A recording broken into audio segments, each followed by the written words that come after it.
Tonight, we'll follow up with really a lesson that kind of helped us set a tone last night in dealing with the idea of evolution. And of course, evolution is taught and is very popular today in the school systems, and in fact is mandated to be taught in the school system. So that particular worldview is one that is ultimately forced upon us.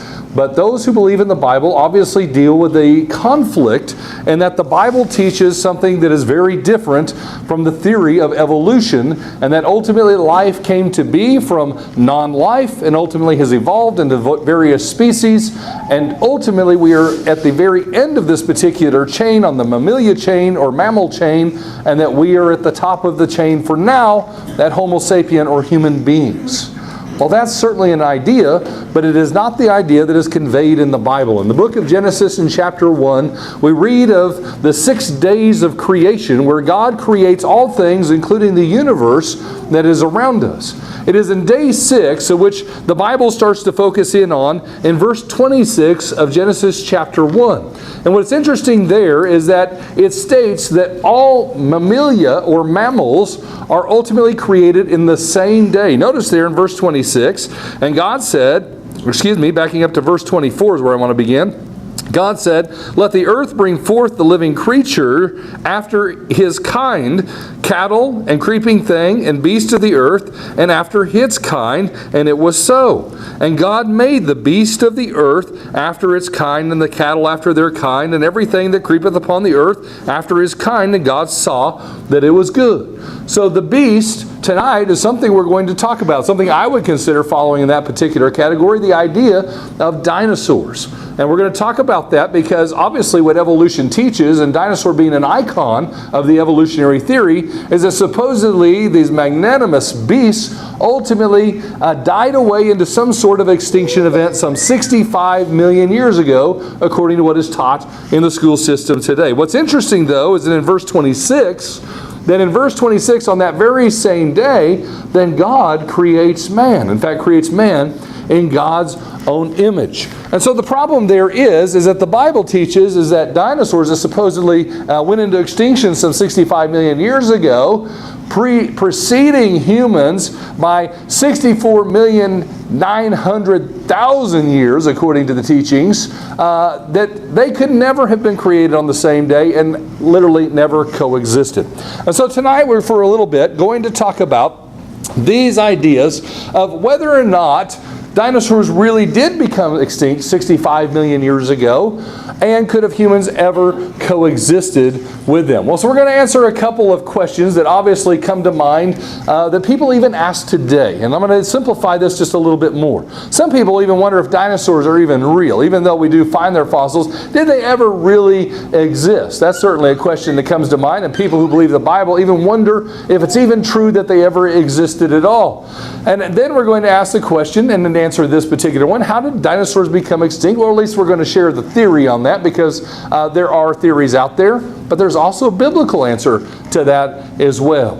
And what were dinosaurs like? That's a common question that comes to mind. Other questions include who discovered dinosaurs, how. That's important for us tonight. We're going to actually take a step back into history and understand, how did we as human beings come to understand what dinosaurs are, and how did we come to believe in them, teach about them, and have the theories about them that are taught in the school systems today. How old are dinosaur fossils? And of course, we're going to have to be very brief on that. We'll at least share with you what the worldview of that is in modern science. Did dinosaurs and humans ever coexist? That's a key question, because the Bible teaches that they did. But the worldview is that supposedly they never could have potentially ever existed based on their timetable. And are discoveries still being made today? That's an obvious one. Yes, they are, and they are constantly being shared with us in the news system. We hear about them all the time. What do we really know about dinosaurs? As another question is asked. So let's start with the early discovery of dinosaurs so that we can appreciate, how did we come to understand dinosaurs? And when did this really begin to become publicized to the public in such a way as to us appreciate what we now know and really take for granted today? Kids today know a lot more about dinosaurs than anyone ever did, even more than 100 years ago, and I'll show you why. So, first of all, the first and earliest known publication to actually talk about any sort of dinosaur feature or any remnant of a dinosaur is believed to be that the Chinese found particular teeth from dinosaurs some 3,000 years ago, and that they found these and they assumed them to be dragon teeth. And of course, you know, the dragon is a very key element in their particular belief system. But they would actually grind these things up and they would actually serve them out medicinally as some kind of powder that could be mixed and ultimately used in a medicinal purpose to cure people of various ailments. Well, that's at least the best idea that we have in history. But we do know that in 1676, a giant thigh bone, and the reason I put giant in parentheses there is because this giant thigh bone was found in England and ultimately published by a Reverend Robert Plot. And Reverend Robert Plot proposed that the giant thigh bone, which was some 3 feet tall, was a remnant of the giants, human beings, in the Old Testament. You read about that there were certain giants in the Old Testament. He thought that giant thigh bone belonged to the giants or the human beings in the Old Testament. But what we've later discovered, because it is still available for study and discovery, it's ultimately actually a dinosaur thigh bone is what has been determined. But that's the earliest reporting in the modern era in any kind of publication. Well, in 1770, so about the time of the independence of the United States, in the midst of our push for freedom from the English, French anatomist Georges Cuvier described a large skull found in a local quarry as a monstrous marine lizard. And so that's kind of interesting because it gives us, it's starting to give us the idea of a timeline. Here's 1676. The idea is that the first discovery that we know of that's published is misidentified as being human, and that's obviously incorrect. And now we find that Georges Cuvier, a French anatomist in 1770, and giving us again a timeline, a little over 200, almost 250 years ago, describes a large marine lizard-like skull that's found in a quarry. Well, by 1796, Cuvier argued that these fossils were the remains of an extinct species. And so he's starting to catch on to something here. He's realizing these animals, being an anatomist, knows what various animals look like. This animal, this large animal, isn't really a marine lizard after all, but it has to be something unique. And so he's on to something. He's actually on the right path, but he hasn't dialed it completely in. So at around 1800, we're getting at least a little bit closer. So it's in 1818 that large bones and teeth were discovered near Oxford, England. And so these particular bones are brought to an individual by the name of William Buckland, who is a clergyman and a university professor at Oxford. And so he ultimately gets the opportunity to look at, examine these bones, and to describe them, and later then even publishes them.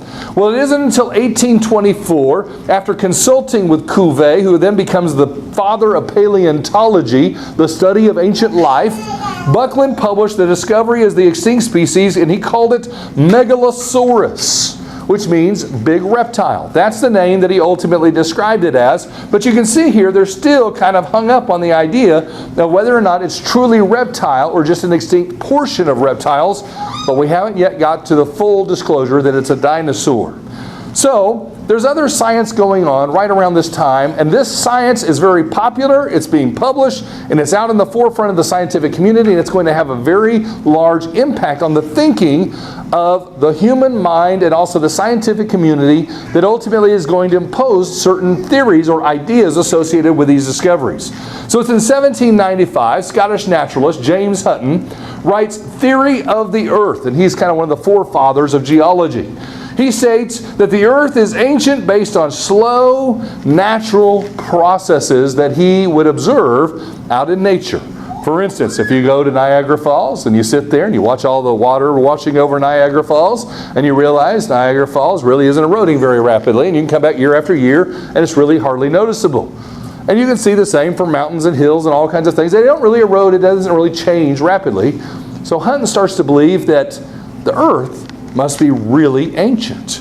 In 1830, another geologist who actually gets claimed the father of geology because he pushes out a lot of really great texts, Charles Lyell, writes what's called Principles of Geology, and he argues that the present is the key to the past. And what that quote really means is what we see today must be the way it always has been. Meaning, if processes are slow, then things have always been slow, and therefore if you back calculate time as to how long it takes a mountain to erode down and ultimately fill a basin, such as here in Oklahoma, which we ultimately pull oil and gas from, then everything must be really, really, really ancient. Really ancient, like beyond the scope and imagination of human thought, because it has to be so old. And so that starts to get out there in science, and people start to postulate these ideas, and the idea of an ancient Earth starts to evolve in human thought processes. Well, while this is going on, by 1840, numerous types of large lizard-like creatures have been unearthed and are being described in publications abroad. And the scientific community is excited about it because it is new discovery, and scientists live for new discovery. They want to ultimately find new things, and of course, as a scientist, you want to be the first to publish it, and you want to share that knowledge so that you can get that claim to fame. Unfortunately, the problem here is that the species recovered were only pieces of a larger picture. Let me illustrate that. In this particular case, here in the middle, you can see a large thigh bone being excavated from a quarry. Here you find what is the vertebrates of a long tail, and over here you can see obviously multiple various pieces, a scapula, a piece of a femur, part of a tail here with the vertebrates, but you can see they're only pieces mixed together in the rock, and they have to be extracted from the rock, and then you have to use imagination to wonder, what do these creatures possibly look like, because we're only finding a couple of pieces of each of these animals and only wondering, based on the size, how large they must have been, let alone how they must have looked. So in 1841, 20 years before the Civil War here in the United States, a British anatomist by the name of Sir Richard Owen suggested a new classification of this order of species. He has discounted that they're marine lizards at all, and he wants to propose this new idea, of which he ultimately refers to as dinosaur. So Owen suggests this new taxonomy, and he calls it dinosaur, which means fearfully great reptile, so it still carries the idea to some degree, obviously, or also known as terrible lizards. So still, the reptile lizard idea is still associated, but he says, yeah, they may look like it, but they are a completely different and new classification. And so Sir Richard Owen gets the credit of coming up with this term, this new word that we use so regularly today, the word dinosaur. So not long after, dinosaurs become all the rave among the scientific community as well as the general public alike as they begin to learn about them. So the first appearance of dinosaurs in the idea of sharing them with the public is in 1854, when more than 24 life-size concrete sculptures were ultimately contracted to a very good artist, who then unveiled these at the Crystal Palace Park in London, what would be an equivalent of the World's Fair at that time, even though it was only agriculture and machinery being on display at that time. What do they look like? Well, they look like this. Down here at the bottom left, here is Megalosaur, the first proposed dinosaur discovery, and its artistic rendition here as found in the Crystal Park Palace. Here is Iguanodon. Notice iguana is part of the name, and it looks a lot like an iguana. Is actually the discovery that almost was the first dinosaur discovery. It actually came just a few months too late to beat out Megalosaurus. And then, of course, here we have an ichthyosaur and a pleistousaur, and these actually look a lot like some discoveries that have been found today. But here's the deal. Here's Megalosaur, here's Iguanodon, and you ask yourself, what did they find that ultimately led them to believe these are what these creatures look like in ancient times? Well, let me show you what they actually used, because they were published. In 1824, the Megalosaur was published based on this jawbone and this unique tooth, and that entire artistry comes from that piece of the puzzle. Only that piece of the puzzle. Why do you not see this thing walking around in the movie Jurassic Park? Because obviously there was a lot of imagination used, and it's not very accurate. How about Iguanodon? In 1825, just a few months later after the first of that year, in 1825, these pieces were found, broken fragments of various leg bones and a little bit of a vertebrae, and it was ultimately used to come up with this entire depiction of the Iguanodon. There was a little bit later on in 1840, another pile of bones found in the same quarry that again lent to an understanding of this animal, but you can see they're not intact, and they certainly don't paint any kind of picture similar to these artistic renditions. So we saw last night, when it comes to evolution, and when it came to the human species, there was a lot of artistry put into the interpretation of what those skulls looked like to ultimately come up with the idea of all these various unique creatures that supposedly evolved all the way from a common ancestor between chimpanzee to ultimately human being. But we saw there was lots of problems with that last night, didn't we? And so again, we see the same problem coming forth in the idea of how scientists have created these ideas of what dinosaurs are from these very few fragments. Now, it's not always been the case, but we'll talk about that here in just a moment. So now let's talk about the idea of origins and evolution, because the evolutionary theory is coming around about this time, isn't it, based on the history that we know.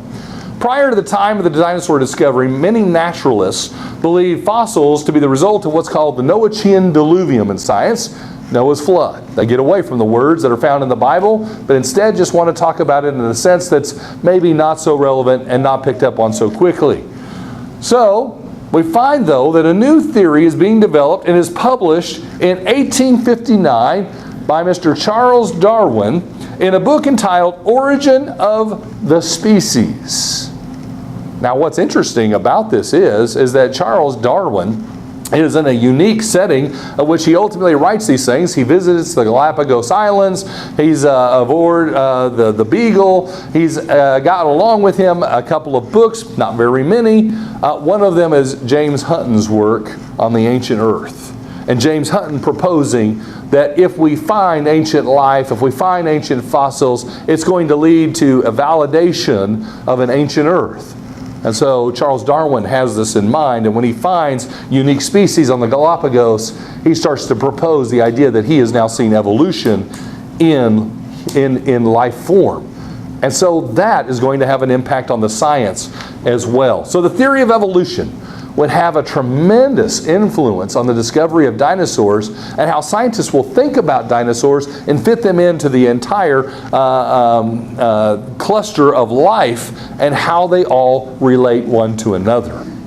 So then becomes this interesting period. We've heard about the gold rushes in the United States, and there's other gold rushes that have occurred around the world.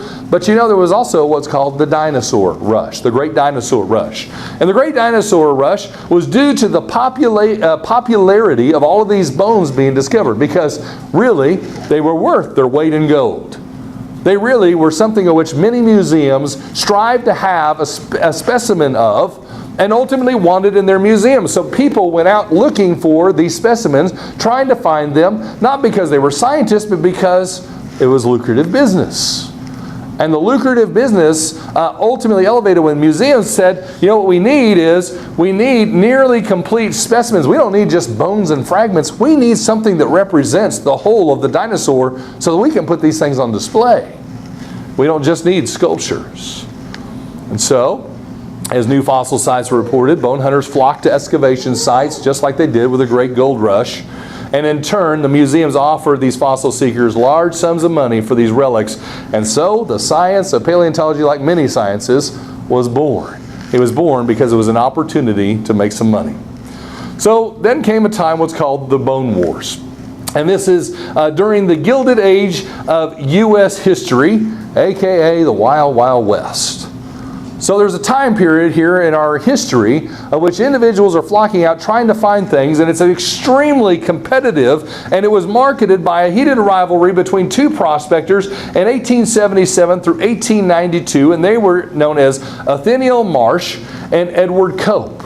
One went on to become the geology professor and head up a geology department of a major university in the Northeast of the United States, and the other one would ultimately go and be the first leading individual in the United States Geologic Survey. So obviously lucrative business ultimately meant big careers. Well, the business was so good that not only did you have to have the money men, including Othniel Marsh here in the middle, but you had to have the hired hands that toted the guns to protect the investments. So whether they were moving gold by stagecoach, whether they're moving dinosaur bones, these are very expensive things in that particular time frame. So then comes the Great Enlightenment in science. And in the Great Enlightenment in science that relates to this particular story, Cope and Marsh ultimately and collectively actually discover some 142 dinosaur species in the western United States alone. They had some of the largest impacts on discoveries because of how well and efficiently they went out and found particular specimens. Meanwhile, simultaneous discoveries are being made elsewhere around the world, and some of the greatest discoveries included what we call nearly complete in situ specimens, meaning in-place specimens. Meaning that when you find them in place and packed it in the bone just as they laid down, you get a real idea of what the animal looked like as well as a scale of size. So what did they look like? They looked like things like this. And they looked ultimately so well preserved as to get an idea of the shape of the animal. And then what you could do is then add maybe, for instance, skin over the top of the animal. You can add some color, some skin tone, things like that. You can at least get an idea of what these animals start to look like. So we are in the mid to late 1800s in U.S. history, world history, when people start to really appreciate what dinosaurs may have looked like as well as their scale. That's important to remember. So impose that in your mind, really kind of put that in your memory, and remember that later. 1860s, 1870s, man starts to really get an impression of what a dinosaur might have looked like in the past. So now let's talk about for a moment here the geologic time scale, because it's important to note this as well. Because this is a huge contrast to knowing when we finally started to appreciate these animals versus when they supposedly lived according to the geologic age. So in looking at the geologic age, here, starting up here at present with human beings at 0 years, going in years backwards, going all the way back here to 650 million years ago. We talked about last night, 550 million years ago, the Cambrian explosion is right here. Well, dinosaurs fall in what's this time period here, the Mesozoic. We talked about Devonian and Ordovician animals that have obviously not evolved over time according to the fossil record, going all the way back into these hundreds of millions of years. But geologists today, using various modern principles, which we can't go into, we just don't have enough time tonight, that they suppose the idea is, and using radiometric dating, that dinosaurs and their fossils associate with these rocks in what's called the Mesozoic, the Cretaceous, Jurassic, and Triassic, what lasted some 245 million years ago to 65 million years ago, at which point a great extinction event occurred and the dinosaurs disappeared from the Earth. The problem with this idea is that in theory, they use strata to ultimately identify their index fossil, which is a particular fossil that falls in a certain time frame. That particular index fossil is radiometrically dated, or at least the rock that it's associated with it is. And then that is ultimately used to determine what the age of the rock strata is. This is called circular logic. And circular logic has a problem in that whenever you build into your model is ultimately going to be your result. And so today, whenever a scientist wants to submit a rock specimen for age dating, for instance, the first thing the laboratory is going to ask you is which rock stratum or formation did it come from? What does that help them do? Narrow down the numeric window so they know how to get the dates right. So they won't do it blindly. And in fact, whenever you ask them to do it blindly, they just reject it and refuse it. Why? Because they know this is never going to work. So they have to have preconceived ideas built into their models. So when it comes to fossil succession, we looked last night at the tree of life and how all of these various species ultimately came into existence. I want to focus just for a moment on just the dinosaurs. And this is a representation. You don't have to see all the details of all of these, but this is a representation of all of the dinosaurs, and the time period is represented by the red line. The red line is actually fossils found in various stratum correlating to these particular dates. So here we have at the bottom the Triassic in blue, Jurassic in kind of this aqua color, and then Cretaceous in green, then 65 million years ago at orange there. There's an extinction event, and only the birds actually made their way forward. So what's interesting about this is you get an idea of how long dinosaurs supposedly existed based on how many successive layers in the rock record you find their fossils. And that's how you ultimately build this. The problem with this is this is purely statistical, and it's only based on the discoveries current to date. Meaning, if you find another one tomorrow, for instance, it's up here, and it found way back here, you've got to extend the line. Well, what does that do? Well, that modifies how you interpret how they're related, because what happens is you ultimately assume the oldest found must be the earliest in the evolutionary chain, and those found later have to be later in the chain, so you have to connect the dots. So what do? They take this data, and watch closely, they ultimately create all of these connections evolutionarily based on when they exist and the likenesses to one another, such as through speciation, is at least their assumption. But the problem with that is that they create this entire family tree, but they only have that much data to work with. So what's the problem? They have to build in tremendous assumptions to get their model to work. And we saw that last night with certain missing links that didn't even exist yet. They hypothesize their existence, someday hoping they'll find them, and if not, they build their model anyway. They don't worry about it. And it's really, it's not science, it's ultimately assumption. So when it comes to the evolutionary tree, we understand there's all of these particular connections amidst dinosaurs today, and supposedly then birds come from those dinosaurs. So then the question is how did the dinosaurs become extinct if they did go extinct 65 million years ago? Well, there's a lot of competing theories. Supposedly an asteroid hit the Earth somewhere around the Yucatan. Supposedly there might have been volcanic eruptions emitting H2S gas and various other things, hydrogen sulfide. There may have been global warming. There may have been global cooling. If you have another theory, it might fit like this one. But I'd even propose to you it doesn't have to do with the dinosaurs never making it on the ark during Noah's flood. Because I think the Bible will support that dinosaurs lived after the flood and were seen visually and noted in the Bible. We'll talk about that at the very end. So what's the modern belief based on what we've seen thus far? So what's taught today in the classrooms is that the first discovered and correctly identified dinosaurs are really in the late 1700s. Now this isn't overly emphasized in the classroom because it creates a conflict we're going to investigate here. But the idea is what we've learned, we know for certain they weren't identified until the late 1700s. And so it's a very young science. And we didn't really appreciate even what they looked like until the late 1800s, and so it's really young. Dinosaurs lived supposedly 65 to 245 million years ago. They evolved from a common ancestor. They are the predecessor of the evolution of birds. They died out in some sort of mass extinction, though it's still debated as to what it was. They never coexisted with humans, which only came into existence in the last 10,000 years, or supposedly 100,000 years if you want to at least associate hominids, which we investigated last night.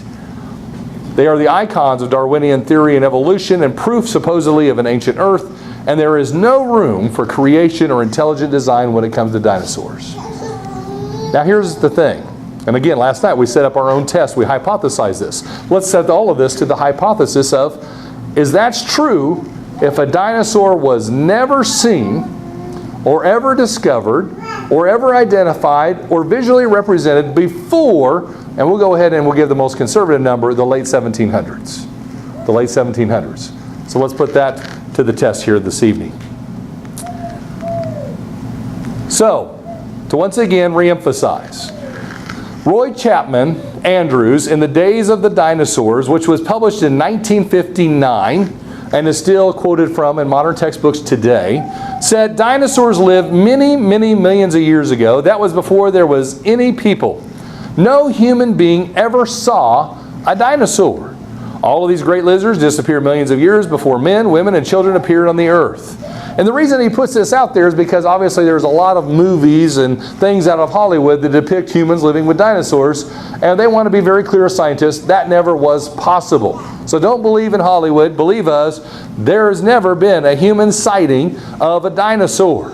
Even the good source Wikipedia says, the popular ideals of dinosaurs have many misconceptions reinforced by films, books, comics, television shows, and other media.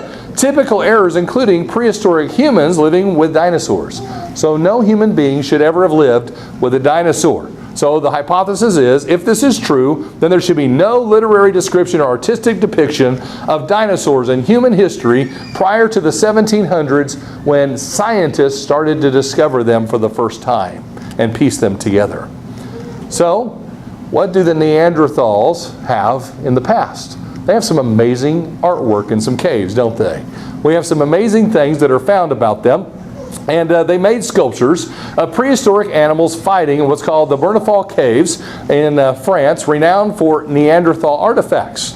And here is one of those renditions. And this particular rendition is protected today. But you see something here, and it's really hard to make out, but here's an eye, here's a head, here's a body, here's a head, here's a body, here's some arms, here's a better rendition of that.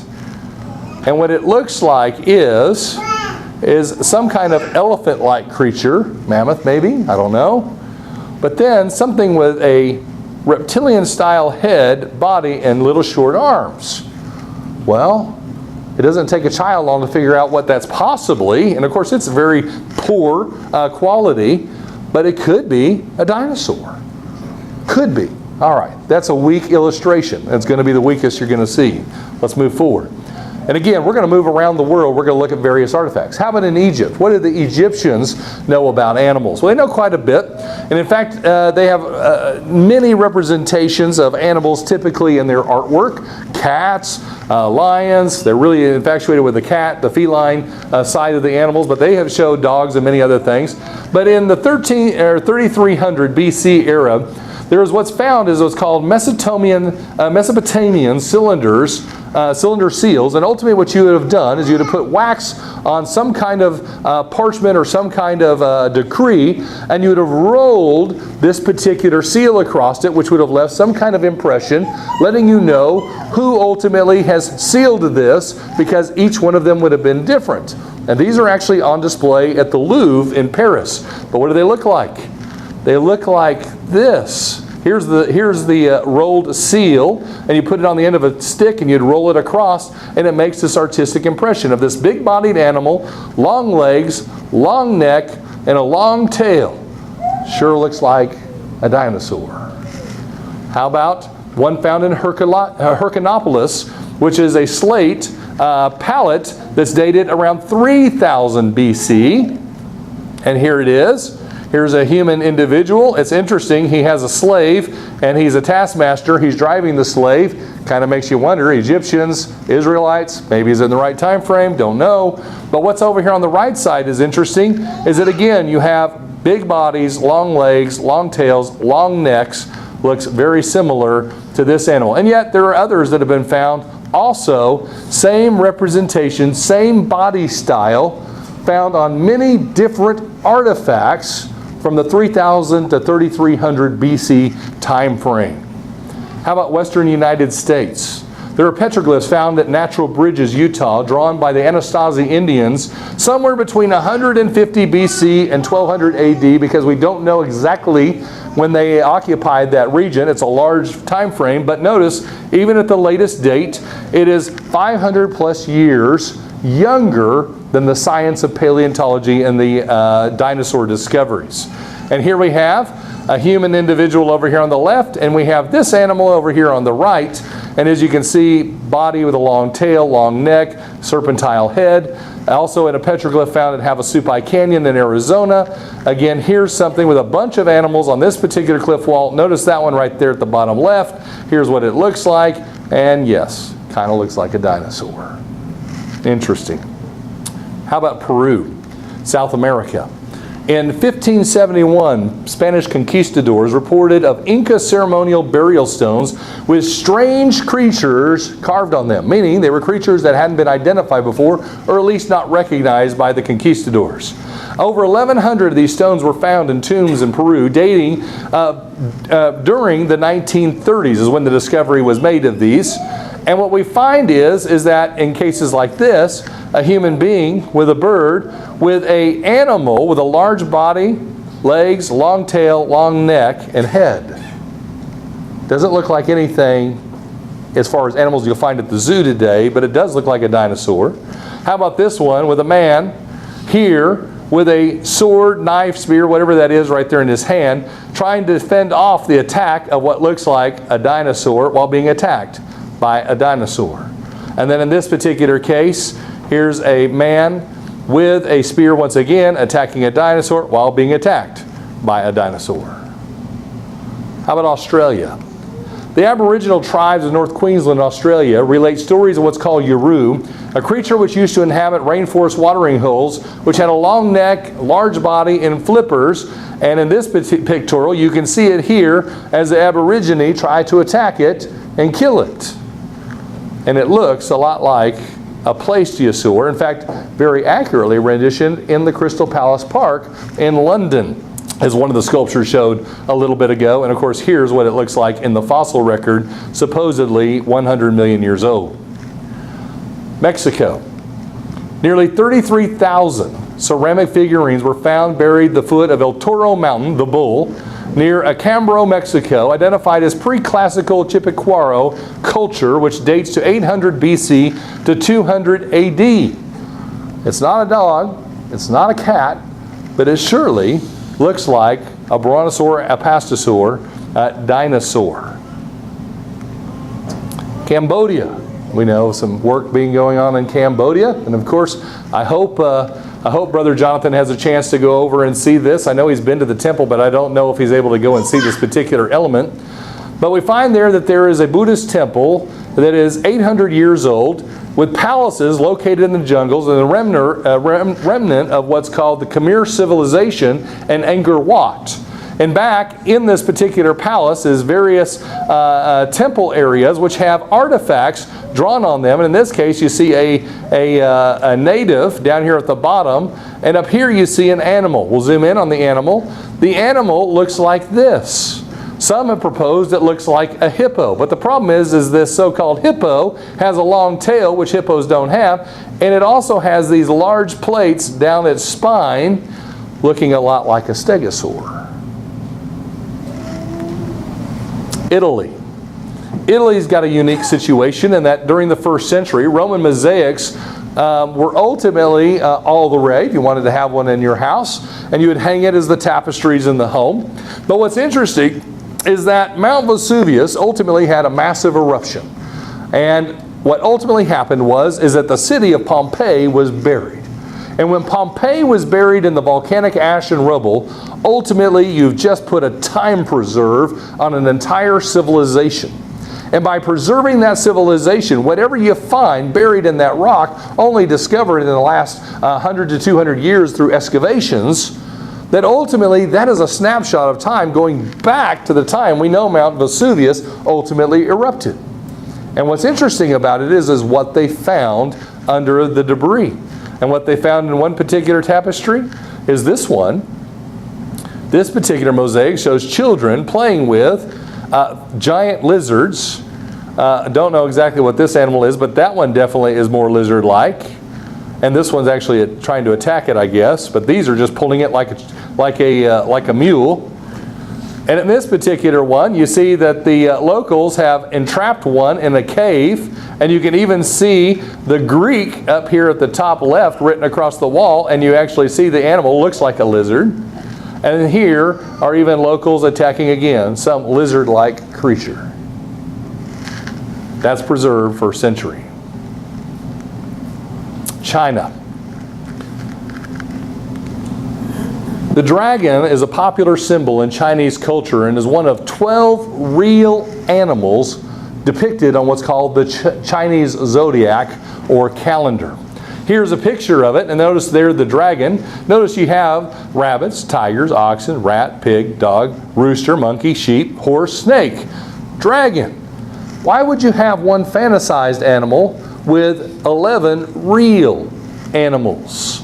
Well, the artifacts of the Shang dynasty going back to 1100 to 1700 BC showed here in jade, as well as in another mineral called cinnamorite, ultimately depict very accurately a protoceratop, the only animal to have this head frill or armor on its body along with a horn. Of course, you can have animals with horns, but nothing else in all of the animal kingdom compares to the head frill of the Protoceratops, and that's a dinosaur.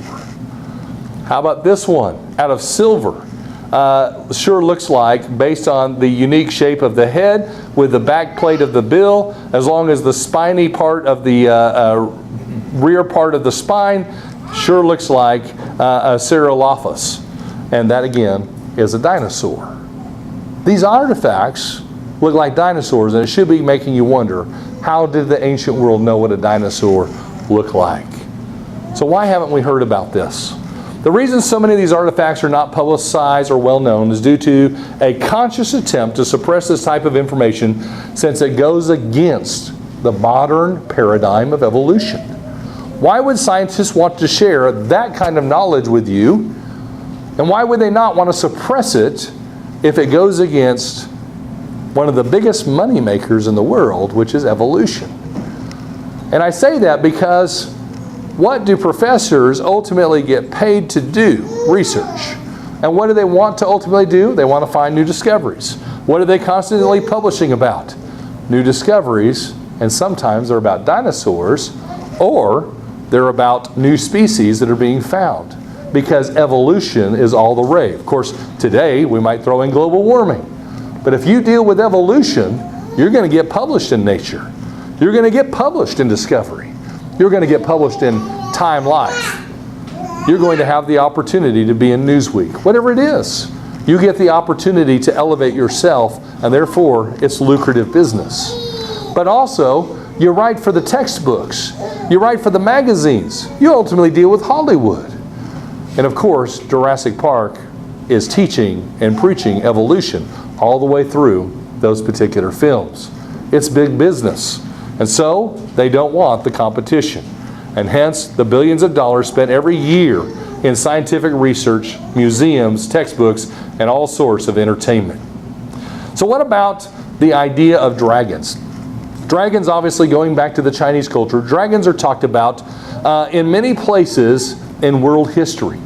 And so what about dragons? Well, the dragons of legend, according to World Book Encyclopedia, are strangely like actual creatures that have lived in the past. They are much like the great reptiles or dinosaurs, which had inhabited the earth before man was supposed to have appeared on earth. Again, emphasizing the paradigm of evolution. Dragons were generally evil and destructive. Every country had them in its mythology. Every country talked about dragons. Every country, every civilization talked about a dragon. Well, are dragons of old dinosaurs in history? And the reason I propose that is because the word dinosaur wasn't invented until Sir Richard Owen. So what was the ancient word? Could it have been dragon? Well, let's notice some of the historical texts and what it has to say about dragons. Alexander the Great, we believe, was real, and certainly historians would teach him to be real. Well, what did Alexander the Great have to report? He reported that when he conquered what is now India in 326 BC, his soldiers, the greatest, strongest fighting force in the world, were scared. And what were they scared of? They were scared of the great dragons that lived in the caves of the region. They were scared. Even in their great fighting force and their size, they were still scared of these creatures. Marco Polo, yet another historical figure that surely we would believe, visited China and said the emperor was raising dragons to pull chariots in the parades. We just saw a first century mosaic that showed children pulling with reins certain lizard-like creatures. Now, do you think Marco Polo lied when he put this particular account down in his memoirs? Well, surely not. So he saw dragons as well. Remember, the dinosaur word did not even come into existence until 1841, Sir Richard Owen. So, here's a more recent, this is 12 years ago now, but of course it's associated with a film that's still extremely popular today. Dinosaur Hogwartsia was recently discovered in South Dakota by an amateur paleontologist, ultimately donated to the Children's Museum in Indianapolis in 2004. It was named for the Dragon King of Hogwarts, after the dragon depicted in the Harry Potter movies. Here is a depiction of supposedly it in the movies. Here is a skull that was found in South Dakota, looking very similar to it. and here is its full body put together and pieced together after all the bones were found. Can you see the idea that a dragon could be ultimately represented in this creature? Yes, it most certainly could. But here is its tainted artistic impression by scientists to get away from that particular idea. In the book, the Bible, there is obviously dragons identified. And when you see the word dragon in the Old Testament, that's where you'll find it. You will find it in the Greek in the book of Revelation as well. But mainly you find this word in the Old Testament. And the Hebrew word for it is tanyan. So I want to show you a couple of biblical passages where tanyan is used in the Old Testament. Why? Because like what we've been noticing with Marco Polo, Alexander the Great, and also all of these artistic artifacts that we find, the Bible is a historic piece of literature. And if you don't believe it to be inspired, you have to at least appreciate it that it's a historical text. And if it writes about things as fact, you need to ask yourself, what is it describing and what is it ultimately making a reference to? Well, let's see what the Bible has to say from a historical standpoint. Jeremiah chapter 14, verse 6, written around 600 BC, giving us at least a date and the time of this writing, says this: "And the wild asses did stand in the high places. They snuffed up the wind like dragons. Their eyes did fail because there was no grass." Now the interesting thing is that in modern versions of the Bible, dragon is translated as jackal. Jackal. Now here's the problem with that particular idea is we have to look at the context of this word used everywhere in the Bible to see if it's consistent to the idea of a jackal. And I'll propose to you that a jackal, a wild dog, hyena, is not always going to fit. In fact, notice here what the description is by Jeremiah. Jeremiah says, "The wild asses," we know what an ass, a donkey is, "did stand in the high places. They snuffed up the wind like dragons." First of all, you're making a comparison of donkeys or asses to that of dragons as if the dragon is a real comparison. The comparison is that these animals end up like these animals which snuffed up the wind and their eyes did fail, which is a nice way to say they died. They died because there was no grass. So ultimately, the asses, the donkeys, died because there wasn't enough vegetation to support them. They died. What did Jeremiah just allude to? These animals died just like dragons died for lack of food. Interesting.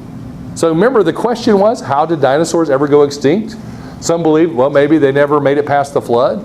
Some believe that, well, maybe they went extinct from some cataclysmic event in ancient Earth time, but we've seen now that dragons have been identified in more historic time, human time. Well, now Jeremiah at 600 BC, after the flood, of course, says they died for failure to have enough sustenance or food to support them. Isaiah chapter 43, verse 20, written around 700 BC, says, "The beasts of the field shall honor me." This is speaking of God. "The dragons and the owls," there's our word dragon once again, "because I gave waters in the wilderness and rivers in the desert to give drink to my people, my chosen." Again, the word jackal is used in modern translations. It's dragon in the older translations. Notice here the situation. Dragons and owls. First of all, there's a unique connection between the word owl in the Bible. There's two words for the word owl in the Bible. When it's actually the bird, the owl that we know of, that goes hoot, hoot, it's a different word than this word. This word is unique and only found in the case of dragons. And if it's a flying beast, and if it's associated with dragons, it could be a flying dragon. It is an interesting word, but the writers did not know what word to call it, so they applied owls, even though there's another word for owls in the Old Testament. Just thought-provoking context for you. But the idea of these dragons, it says here, God supposedly gives waters in the wilderness. Why? To support beasts of the field and all living creatures. And rivers to the desert, again, supplies and supports life, even in a desolate location. To give drink to my people, my chosen.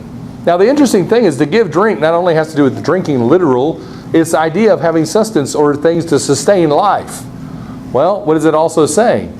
Beasts and dragons and these owls are supposedly a source of support to life, meaning they're food. They're food. Let me show you another verse that supports that, written around 1000 BC in Psalm 74, verse 13 and 14. Thou didst divide the sea by thy strength. This is obviously speaking of God once again. Thou breakest the heads of the dragons in the waters, speaking of obviously marine or aquatic type dragons, and breakest the heads of Leviathan, a very specific type of dragon we'll note here in a moment, and gavest him to be meat to the people inhabiting the wilderness. What happened to the buffalo in the Wild West days? The buffalo in the Wild West days was over-hunted. It wasn't just a source of food, but it was hunted for its bone and its skins and things of that nature. Even though it's a magnanimous beast, it was almost hunted into extinction by humans.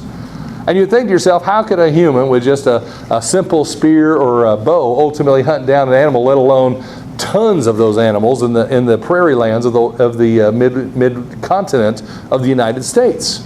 Well, they didn't always just hunt them trying to trace them down with a bow and arrow. What sometimes man would do, because man has the ingenious to do such, they would find ravines or gorges or dig out holes, and they'd run the animals full speed into these spots, an opportunity to kill them. Man has creative ways of killing large animals, and has certainly done so, and very successfully in time past. What could have possibly happened to the dinosaurs is that, if you think about it, in all reality, that when man steps off the boat in the flood, Noah and his children, and they have all these animals they release to go out and repopulate, and civilization starts to grow, and you've got the opportunity to go out and hunt and supply for not just your family, but your village or your civilization or whatever the case may be. And as the mighty hunter, and you want to go out and get the best bang for your buck, are you going to hunt squirrel, or are you going to hunt something much bigger? You're not going to hunt a bunch of squirrel. You're going to hunt the things that are bigger. And man has always done that. That's why the whaling industry is out there. That's why cattle are obviously herded and used as livestock. You obviously want to get the most bang for your buck when it comes to food supply. And it says in the Bible, these animals were given as meat to the people inhabiting the wilderness. Here, dragons in this case, because it is a water type animal, is sometimes translated serpent or sea monsters in these particular cases in the modern translations. So Job 40, verses 15 through 24. Last couple of passages here I'll share with you and we'll close our lesson. Written around 1000 BC, again after the flood, Job writes this in Job chapter 40. Look now at the behemoth, which I made along with you, and I'll get to that down at the bottom here in a moment. He eats grass like an ox. So he compares this behemoth to that of another animal, an ox. See now his strength in his hips, and the power in his stomach muscles. He moves his tail like a cedar. All right, I'm going to stop there for a moment. Behemoth in the modern translations is translated, hippopotamus. Hippopotamus. You all know what a hippo looks like. What does a hippo look like? Does it have, in this case here, a tail like a cedar? No, it's a ropey little thing with a little puff on the end of it. Now it's a very strong animal. It has strong hips. You might describe it as having bones that are like bronze and ribs that are like bars of iron, as it goes on to describe, but it doesn't match all the other description. Look what it goes on to say. He is the first of the ways of God, meaning he is preeminent. The hippo is not at the top of the animal kingdom, but this animal is. Only he who made him can bring near his sword. Surely the mountains yield food for him, giving you the scale of the food this animal needs. And all the beasts of the field play there. He lies under the lotus trees and the cover of reeds of the marsh. The lotus trees cover him with their shade. The willows by the brooks surround him. Indeed, the river may rage, yet he is not disturbed. He is confident, though the Jordan gushes into his mouth, though he takes it in his eye, or one pierces his nose with a snare.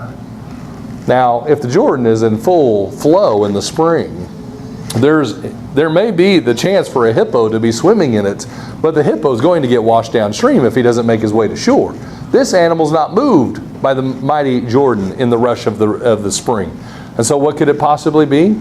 It could be this. We don't know. We don't have enough depiction. But the idea of the grandeur of this beast and the scale of it is obviously being depicted by God speaking to Job, God describing the animal in Isaiah chapter 40. Then God goes on to compare another animal to Job in chapter 41. Can you draw out Leviathan? Here's that unique word. And this word here in modern translations is denoted as crocodile. And we'll see if crocodile matches this word as we read on. You can draw out Leviathan with a hook. Sure, the idea of crocodile could fit. Or snare his tongue with a line which you lower. Can you put a reed through his nose or pierce his jaw with a hook? Well, yeah, you can do that with a crocodile, but this animal can't, supposedly. Will you make many supplications, or will he make many supplications to you? Will he speak softly to you? Will he make a covenant with you? Will you take him as a servant forever? Will you play with him as a bird, or will you leash him for your maidens? Will your companions make banquet of him? Now, there are places that obviously make banquet of crocodiles.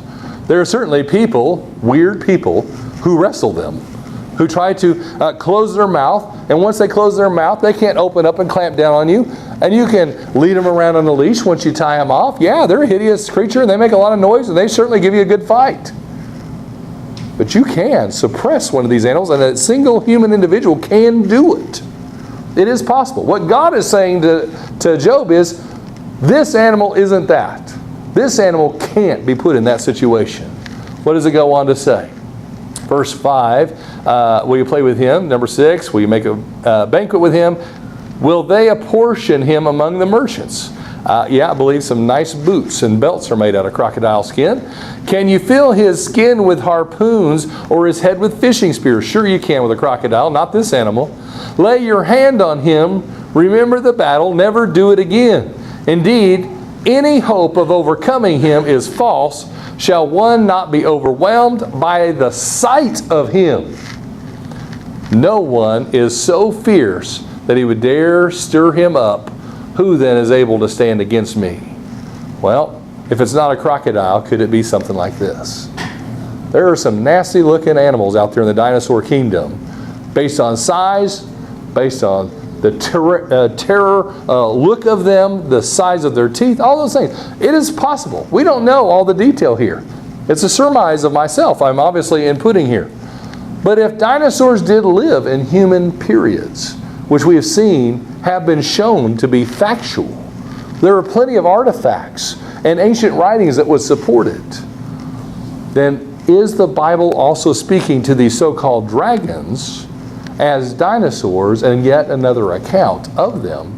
And can then, if that is true, can then we believe the credence of the rest of the inspired word, and that dinosaurs and beasts and all animals were created on the 6th day just as man was?